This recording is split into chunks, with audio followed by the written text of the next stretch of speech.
Hello दोस्तों, मेरे YouTube channel study with Bhaskar में आप सभी का स्वागत है। दोस्तों आज हम चर्चा करेंगे द्विगुण प्रयोग। ठीक है, द्विगुण प्रयोग यानी कि अध्याय 20।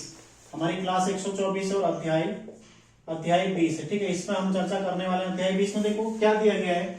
यदि किसी रेखाक्षर में, ठीक है, यदि किसी रेखाक्षर में अंत में, ठीक है, यदि किसी वर्ण के बाद या किसी रेखाक्षर के अंतर में, ठीक है, तर, दर, दार, ठीक है, इस तरह के कुछ भी, डार, ठीक है, या फिर टर, डर, ठीक है, कुछ भी देखो, टर या फिर डर, इस तरह के आपको वर्ड देखने को मिले, इस तरह के शब्द आपको देखने को मिले, तो हम उस शब्द को, जैसे उस शब्द को हम क्या कर देते हैं, दोगुना कर देते हैं। ठीक है, जैसे मैं आपको उदाहरण देता हूं, देखो मटर, तो हम मो ऐसे सिंपल लिखते हैं, लेकिन अगर टर आ गया इसमें तो इसको हम दोगुना कर दें। ठीक है, मटर, ये ठीक है, टर हमने प्रयुक्त कर लिया। जैसे निडर है, ठीक है, हम नौ छोटा लिखते हैं, लेकिन निडर हम कैसे लिखेंगे, निडर, ये निडर हो गया। ठीक है, वैसे ये क्या, हम मान लीजिए तीतर लिखना है, ठीक है, तीतर, तो कैसे लिखेंगे, तीतर, ये ठीक है, तीतर, ये तरदर दार में क्या हो जाएगा, तीतर हो जाएगा। ठीक है, ऐसे ही दर में, जैसे सदर, सदर लिखना है यदि, ठीक है, तो सदर तो हम ऐसे भी लिखते हैं सदर, ठीक है, तो सदर तो उचित नहीं होगा।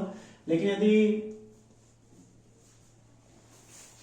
जैसे कोई शब्द मैं इसमें देखता हूं, ठीक है, जैसे नादर है, ठीक है, नादर, तो ये नादर, ठीक है, नादर इस तरह से हो जाएगा।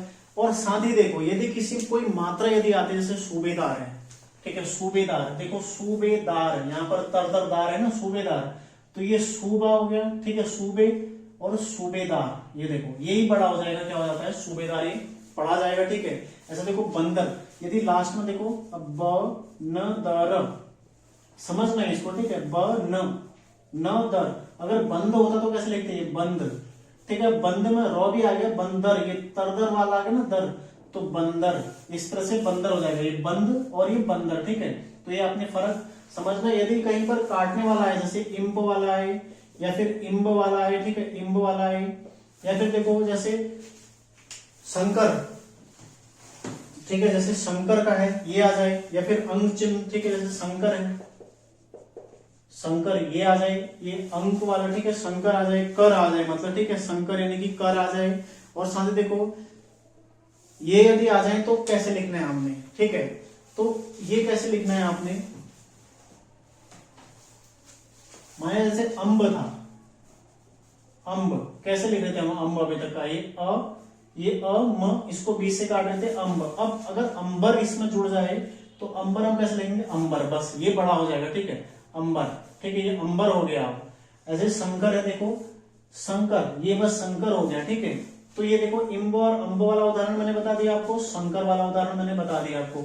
लेकिन यदि कहीं पर लास्ट में आपको मात्रा मिलती है, तब भी आपने उसको पूरा ऐसे ही बना। ठीक है, जैसे मान लीजिए विरादरी, विरादरी, ठीक है, कैसे जाएगा, विरादरी, यानी कि विरादरी, ये देखो वी, ये रा, आ की मात्रा, फिर दरी, ये तरदार, ई की मात्रा लास्ट में हमने लगा दी। ठीक है, क्या हो जाएगा, विरादरी। ठीक है, जैसे एक और शब्द मैं आपको बताता हूँ इसमें से, सरदारी, ठीक है, जैसे सरदारी, इसने एक शब्द दिया है, ध्यान रखिएगा आप लोग। ठीक है, सरदारी, सरदार कैसे लिखेंगे, ये सरदार और ये सरदारी। ठीक है, इस तरह से हमारा बन जाएगा सरदारी। देखो सरदार, ये तरदार वाला गया, लास्ट में ई की मात्रा, यानी कि ई के लिए हमने उसको प्रकट कर दिया। ठीक है, तो उम्मीद है आप लोगों को समझ में आया होगा। ठीक है, काफी आसान है, देखो बहुत ज्यादा मुश्किल नहीं है। आप साथ ही आप लोगों का जो काम है, आज मैं आपको बताता हूँ, आपने जो अभ्यास 91 है, ठीक है, उसको बना के रखना है। पहले आप शब्द बना के रखिए, उसको आप लोग प्रैक्टिस करिए, उसके पश्चात आप पढ़ने वाला अभ्यास बनाएंगे। ठीक है, तो इसको आप लोग बना के रखिएगा। मिलते हैं नेक्स्ट क्लास में, आप लोग तैयारी करते रहिए। धन्यवाद।